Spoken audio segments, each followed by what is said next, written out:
Missile یہاں پر ماریں گے، لیکن ایران کے میزائل آنے تھے جیسے عرب امارات پہ. اس کے بعد پھر قطر، کویت، اردن، عمان، ان سب نے مل کر جواب دیا کہ اگر فجیرہ کو نشانہ بنایا گیا ہے، عرب ممالک پہلے بڑی مشکل میں پھنسے ہوئے ہیں سیز فائر اور جنگ سے نکلنے کے لیے. ٹرمپ نے یہاں خالہ جی کا گھر بنایا ہوا، جب دل چاہے ان کے ممالک میں گھس جائے، وہاں جہاز اڑا کے ایران پہ حملے کر دے. اور پھر ایران کے میزائل ہیں تو کہ وہ ایک آدھا نکل گیا تو کوئی بڑی بات نہیں. تو کویت کے بعد پھر عمان نے بھی، اردن نے بھی، قطر نے بھی، ساروں نے مل کر سخت تنقید کی اور کہا یہاں سے اپنے اٹھائیں بوریا بستر، فلائٹ، نیوی، لاجسٹک سامان اور نکلیں. پھر ٹرمپ نے یہ جو اچانک سیز فائر کی ہے اسی لیے، اور یہاں اس نے کہا مجھے پاکستان نے کہا ہے سیز فائر، مطلب پاکستان نے آپریشن فریڈم بھی ملتوی کروایا. حالات یہ ہیں کہ عرب ممالک نے یہ اڈے دینے سے انکار کیا، اور یہ بات ایران انہیں پہلے دن سے سمجھا رہا تھا کہ اپنی فضائی حدود اور آپ اگر اپنے اڈے نہ دیں تو اسرائیل کے ساتھ ہم خود نمٹ سکتے ہیں، ہمارے میزائل بس نہ روکیں، اسرائیل جانے اور ہم جانے. لیکن یہ ظاہر ہے وہ نہیں مانے اس بات پہ. اب انہیں یہ بات سمجھ آئی 73 دن کے بعد. اور امریکہ اور اسرائیل نے اس دوران دیکھے فالس فلیگ کے ذریعے پہلے فرانس کے جہاز پر حملہ کیا، پھر جنوبی کوریا کے جہاز کو آگ لگی، جس کا ایران کی پاسداران انقلاب نے کہا یہ ہم نے نہیں کیا اور یہ حملے ہماری طرف سے نہیں تھے. عرب ممالک بھی سمجھدار نکلے، انہیں بھی پتہ تھا یہ جب شپ واپس آئیں گے تو پھر تفتیش کر کے وہ خود بھی جنوبی کوریا وغیرہ بتا دیں گے. اب ٹرمپ بالکل اس وقت دیوار سے لگا ہوا ہے. ایران نے ایک طرف چین سے معاملات ٹھیک کر لیے، 4 نکاتی پلان دے دیا، دوسری طرف عرب ممالک اس کے ساتھ کھڑے ہو گئے. امریکی اتحادیوں نے جہازوں پر جو حملے ہیں وہ ایران کے حملے ماننے سے انکار کیا، فالس فلیگ کامیاب نہیں ہوئے، ایران کی جنگی طاقت بھی نظر آئی، آبنائے ہرمز بھی نہیں کھلی. اب اس دوران 30 امریکی کانگریسمین نے ایران کی بجائے اسرائیل کے نیوکلیئر پروگرام پر سوالات اٹھا دیے. پبلکلی ان سیاستدانوں نے کہا کہ یہ ٹرمپ جنگ ہارنے کے بعد اب ایران کی منت ترلا کر رہا ہے کہ ہمارے ساتھ مذاکرات کریں. آبنائے ہرمز نہیں کھلوا سکا، اب شرمناک طریقے سے اس نے قومی سلامتی داؤ پہ لگائی، اور یہ امریکہ کی بدترین پوزیشن ہے. ٹرمپ نے کہا مجھے سے فرق نہیں پڑتا، ہماری بس بات چیت ہو رہی ہے، ہم معاہدے کے قریب ہیں. اب دیکھیں اس کے پاس راستہ صرف ایک ہی بچا تھا کہ اسے کسی طرح اس پورے دلدل سے نکالا جائے. اردلیوں کو کال آئی ظاہر ہے کہ میں پھنس گیا ہوں، پھر مدد کریں. شہباز شریف نے وہی کیا، ٹرمپ کی ٹویٹ کی، اور ٹرمپ نے فوراً کہا پاکستان کے کہنے پر میں ایک دفعہ پھر آپریشن بند کر رہا ہوں. اور یہاں آپ کو اب تو دیکھیں پاکستان کو چھوڑیں، فیلڈ مارشل شہباز شریف کی تعریف کرنا ایک ایسا مذاق بن چکا کہ امریکہ میں صحافیوں نے لگاتار سوشل میڈیا پہ اس بات کا ایک ایسی جھکتے اور بتنگڑ، کوئی کہہ رہا ہے میں پاکستان کے کہنے پر جس طرح وہ سیز فائر بند ہو رہی ہے تو میں بھی اب جم میں نہیں جاؤں گا ایکسرسائز کرنے کے، 2 سیٹ چھوڑوں گا، مجھے بھی فیلڈ مارشل نے کہا ہے. وہ ایک صحافی کا لکھ رہا تھا کہ میں اپنے بچوں کو اسکول لینے نہیں جاؤں گا، بیوی جایا کرے گی کیونکہ مجھے پاکستان نے کہا ہے. ایک اور صحافی نے اسی طرح کا وہ بیان دیا کہ میں اب ملک شیک نہیں پیا کروں گا ایکسرسائز سے پہلے. مطلب ایسے ایسے مذاق بن رہے ہیں، یقین کریں میمز بن رہی ہیں کہ یہ سفارتکاری کا اتنا بڑا معاملہ پوری دنیا میں ایک شرمندگی کا باعث بن گیا. اب ایران اور چین کے دیکھیں یہ سارے معاملات. اب جنیوا میں بات ہو رہی ہے کہ جنیوا میں بات کرنی چاہیے کہ پہلے بھی یہاں 2 دفعہ ناکام ہوئے ہیں. اب دیکھیں کہ پاکستان کی لابنگ ہے کہ کسی طرح یہاں لایا جائے اور یہاں مذاکرات ہیں. چین کو بھی کہا جا رہا ہے، سعودی عرب کو بھی کہا جا رہا ہے کہ اسلام آباد میں کروائیں تاکہ ہمیں بھی کچھ ملے بیانیہ ایسا کہ ہمارے بھی اقتدار کو جائز حیثیت ملے. اب اس سارے معاملے پر ظاہر ہے جو وائٹ ہاؤس کا کہنا ہے معاہدہ دور نہیں ہے. اگلے جمعے کو چین کا دورہ ٹرمپ کا ہے، اس کے پہلے اگر کوئی بڑی پیش رفت ہے کیونکہ پہلا رابطہ ان کا ہو گیا اور ٹرمپ نے کہا ہے وہ معاہدہ ہونے کے بعد چین جانا چاہتے ہیں، جبکہ ایران اور چین کی کوشش ہے شی جن پنگ کے پاس یہ جائے معاہدہ نہ ہو اس وقت. 8 دن ابھی باقی ہیں اور 8 دنوں میں ظاہر ہے ان کی کوشش معاہدے کی یہی ہے کہ ایران اپنا صرف ارادہ ترک کر دے، اپنی 3 ایٹمی تنصیبات جو ہیں وہ ختم کر دے، زیر زمین جو جوہری پروگرام ہے اس پر رکاوٹ لگائیں.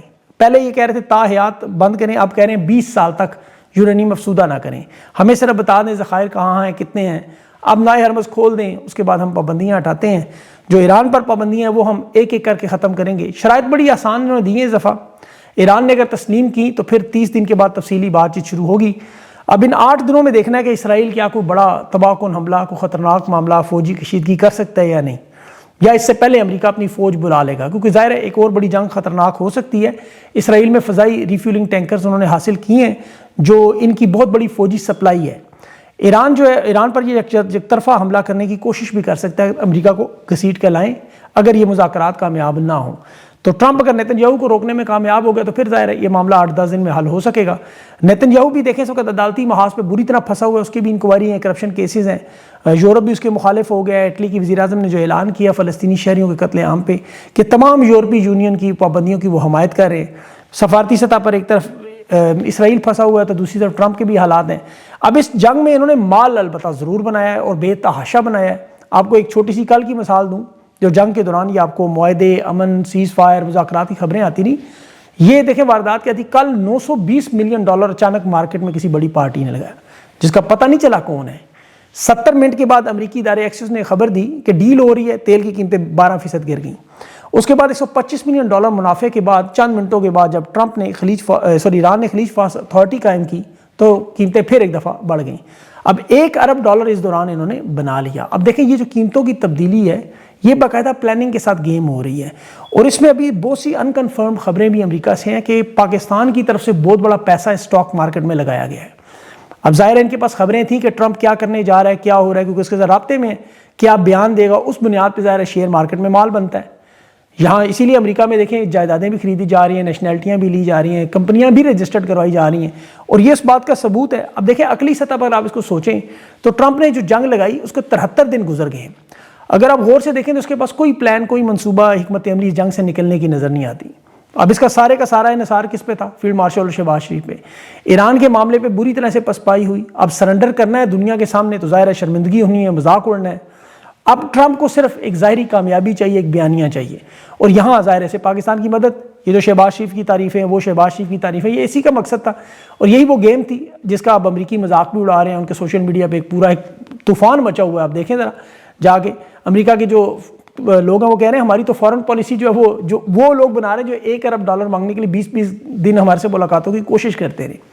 اب اس جنگ میں ایک چھوٹا سا ٹویسٹ ضرور آیا جو ابھی عراق پہ ایران کے حملے ہوئے اربعیل ایئرپورٹ پہ، یہ امریکی اڈے تھے۔ ظاہر ہے عراق نے ابھی تک امریکہ کو نکلنے یا اڈے نہ دینے کا کوئی بیان نہیں دیا، کوئی فیصلہ نہیں کیا۔ ان کے جو نئے وزیر اعظم آ رہے ہیں، علی زیدی ان کا نام ہے، یہ امریکی ایجنٹ ہے، ایران اسے پسند نہیں کرتا اور انہیں شاید خبردار کیا گیا ہے۔ اب آ جائیں پاکستان کے معاملات اس پوری سچویشن میں۔ یہاں 28ویں ترمیم اس دوران آپ کو پتہ ہے نئے صوبے اور NFC ایوارڈ کے تحت گوادر کراچی کو وفاقی ایریا بنا کے کوشش، کیونکہ 4 سال میں جو تباہی اور ناکامی ہے اب اس کا کسی کو ذمہ دار ٹھہرانا ہے۔ جو سفارتی کوششیں ایران کی جنگ میں جو کچھ ہوا یا بنیان المرصوص جو بیانیہ بنایا، اب ظاہر ہے قبولیت تو ملی، مقبولیت نہیں ملی، تو اب اسے عوامی رائے میں لانا ہے۔ سوشل میڈیا میں انہوں نے ایک پول ابھی کروایا عسکری اکاؤنٹس کی طرف سے باقاعدہ کہ شہباز شریف کو اس کی اس پرفارمنس پر دوبارہ وزیر اعظم رکھنا چاہیے۔ اب ظاہر ہے پرفارمنس تو ہے نہیں، 4 سال میں تو تباہی ہے، پھر یہ عوام سے تو پوچھ نہیں رہے، عوام نے تو نہ شہباز شریف کو لگایا ہے نہ منتخب کیا ہے۔ 90% لوگوں نے وہی کہا نہیں ہونا چاہیے، 10 نے کہا جو مذاق اڑا رہے ہیں۔ اب شہباز شریف کو قربانی کا بکرا ضرور بنایا جائے گا، کیونکہ یہ جو سفارتی کوششیں ہیں یہ ٹرمپ سے انعام لینا ہے صدر مملکت بن کے، وہ ٹرمپ سے انہیں کچھ بھی نہیں چاہیے۔ دیکھیں پاکستان میں سب سے بڑا عہدہ لینے کا مقصد بھی ہے کہ یہ کامیابی ساری اپنے حصے میں، ناکامیاں ساری ان قربانی کے بوکھلوں میں ڈالیں۔ 4 سال میں اس نظام کو تباہ و برباد کیا گیا۔ پاکستان میں حالات یہی ہیں، آپ کے سامنے لوگ نفرت کرتے اس کی ویڈیوز آپ روز دیکھتے ہیں۔ یہاں حالات عوام کے دن بدن جو ہے تنزلی کی طرف جا رہے ہیں، چاہے وہ مہنگائی ہو، بے روزگاری ہو، امن و امان ہو، ملکی معیشت ہو، قرضے ہوں، ہر شعبے میں بری طرح ناکام۔ غریبوں کے لیے یہ اس وقت ایک سزا بن چکی ہے۔ روزانہ کی بنیاد پہ پنجاب میں آپ سر ظلم و ستم کی ویڈیوز دیکھیں تو ہلاکو خان اور چنگیز خان جس طرح بغداد میں کرتے رہے وہ اس وقت پنجاب میں ہو رہا ہے۔ اب یہ اور بات ہے کہ ان کا بھی نام و نشان مٹ گیا، یہ بھی انشاءاللہ مٹ جائیں گے، لیکن یہاں پولیس کے صرف مظالم اور ماورائے عدالت جو قتل و عام ہے، لاہور میں خودکشیاں ہیں، عورتوں کے غائب ہونے کے معاملات ہیں، عدالتی نظام تو اس قدر مفلوج ہو چکا ہے کہ آج میں وہ جج کا ایک کیس دیکھ رہا تھا، جج شاہد کا، وہ شوکت خانم کینسر اسپتال کا نام نہیں لے سکتا۔ وکیل سے پوچھ رہا تھا کیا کہوں، تو وکیل نے کہا صرف کینسر اسپتال کو۔ عمران خان کے وکالت نامے پہ دستخط نہیں کرنے دیے جاتے، کیس لگانا تو بڑی دور کی بات ہے۔ اس وقت جو ہائی کورٹ میں سزاؤں کی اپیلیں ہیں وہ مقرر نہیں کی جاتی ہیں۔ 9 مئی فالس فلیگ میں جو خود جرنیلوں نے ترتیب دے کے تحریک انصاف کو کھڈے لائن لگایا، پارٹی لیڈرشپ اڑائی۔ اب ملٹری عدالتوں میں بھی دیکھیں جو سزائیں دی گئی تھیں تو اس وقت بھی جو سب سے کمزور ترین پس سطح پہ عدالت تھی وہ بھی 45 دن کا حق دے رہی تھی اپیل کا، اور آج تک وہ اپیل نہیں لگی۔ جو وکیل وہ لڑ رہے تھے مقدمہ، میرے پاس پکی رپورٹ ہے کہ وہ کہہ رہے تھے یہ ناانصافی اور ظلم ہے، حالانکہ حکومت کا کیس لڑ رہے تھے۔ اب یہ تاریخ کا منحوس 9 مئی دوبارہ بھی آ رہا ہے، لیکن ہو سکتا ہے 10 مئی کو آبجیکشن بنا لیں اس کو، کیونکہ اب یہ تو عرس منانے کے قابل نہیں رہا۔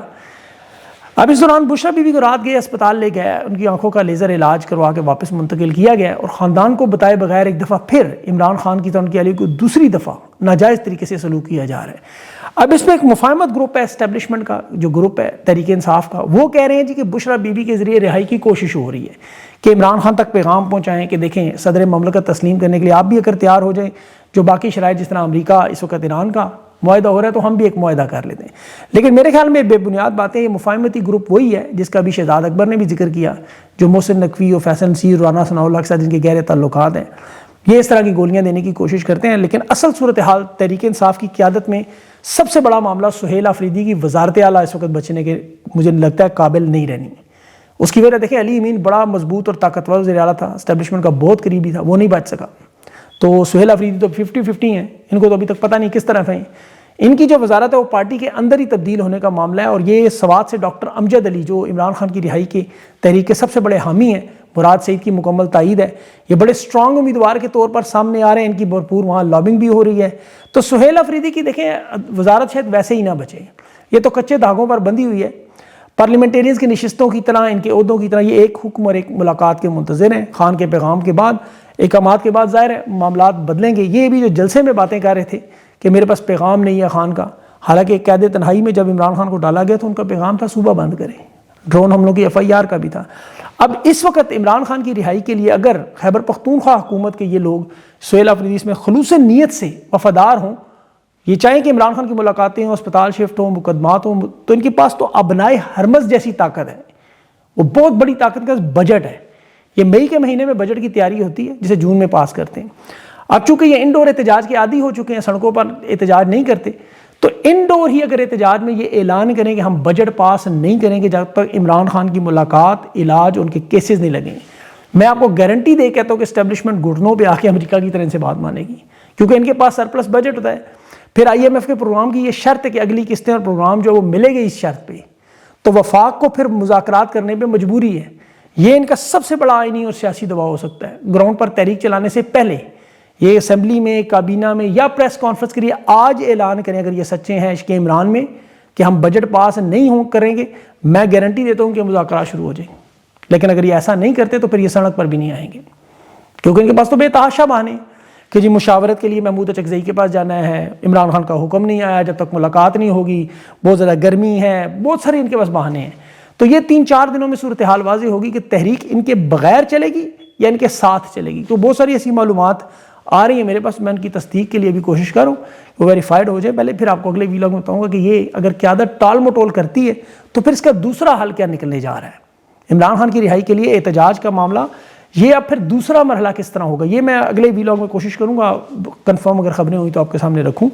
اپنا خیال رکھیں، اس دوران مجھے اجازت دیں، اللہ حافظ۔